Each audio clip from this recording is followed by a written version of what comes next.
ಈ ಜಾಗದ ಹೆಸರು ನಾಗಲಿಂಗೇಶ್ವರ ಬೆಟ್ಟ. ನೋಡಿದ್ರಲ್ಲ, ಸೇಮ್ ನಾಗರಾವ್ ಯಾವ ಥರ ಇದೆ ಅದೇ ಥರ ಇದೆ. ನೋಡಿದ್ರಲ್ಲ,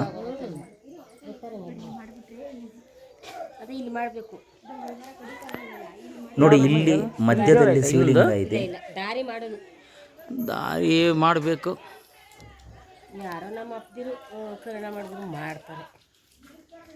ನೋಡಿದ್ರಲ್ಲ, ಎಷ್ಟೋ ದಿವಸ ಆಗಿರ್ತು ಪೂಜೆ ಮಾಡಿ. ಇವಾಗ ನಾವು ಹೋಗಿ ಎಲ್ಲ ಥರ ಪೂಜೆನೂ ಮಾಡ್ತಾಯಿದ್ದೀವಿ. ನೋಡಿ, ಸೇಮ್ ನಾಗರಾವ್ ಯಾವ ಥರ ಇದು ಅದೇ ಥರ ಇದೆ. ಈ ಜಾಗದ ಹೆಸರು ನಾಗಲಿಂಗೇಶ್ವರ. ನೋಡಿ, ಮಧ್ಯದಲ್ಲಿ ಶಿವಲಿಂಗ ಇದೆ. ಇದನ್ನು ನೋಡಿದ್ರೆ ತುಂಬ ಚೆನ್ನಾಗಿರುತ್ತೆ.